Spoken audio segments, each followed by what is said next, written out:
ఇటీవల మాజీ మంత్రి రోజా పెద్దగా కనిపించడం లేదు. రాజకీయంగా యాక్టివ్గా లేరు. పార్టీ కార్యాలయం నుంచి వచ్చే కంటెంట్తో సోషల్ మీడియాలో పెట్టే ట్విట్టర్లకు పరిమితమవుతున్నారు.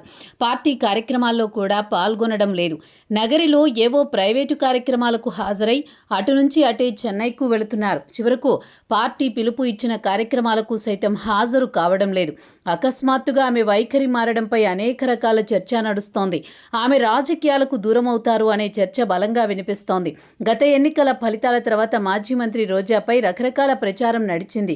ఆమె రాజకీయాలకు దూరమవుతారని కూడా టాక్ వచ్చింది. కానీ అటువంటిదేమీ లేకుండా పోయింది.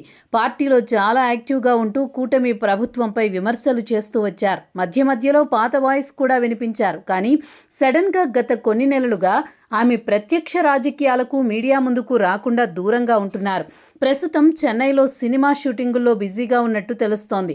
ఆమె నటించిన ఓ సినిమా విడుదలకు సిద్ధమైనట్టు కూడా సమాచారం. అయితే ఎంత బిజీగా ఉన్నా వైసీపీ కార్యక్రమాలకు మాత్రం ఆమె హాజరవుతూ వచ్చేవారు. కూటమి ప్రభుత్వంపై విమర్శలు చేసేందుకు వెనకడుగు వేసేవారు కాదు. కానీ ఇప్పుడు అకస్మాత్తుగా సైలెంట్ అయిపోవడంపై వైసీపీ వర్గాల్లోనూ నగరి పార్టీ శ్రేణుల్లోనూ తీవ్ర చర్చ నడుస్తోంది. వైసీపీ ప్రభుత్వంలో ఆమె క్రీడల శాఖ మంత్రిగా వ్యవహరించారు. అప్పట్లో ఆడుదాం ఆంధ్ర కార్యక్రమాన్ని నిర్వహించారు. అందులో ఓ 100 కోట్ల రూపాయల వరకు అవినీతి జరిగినట్లు ఆరోపణలొచ్చాయి. దీనిపై విజిలెన్స్ విచారణ కూడా పూర్తయింది.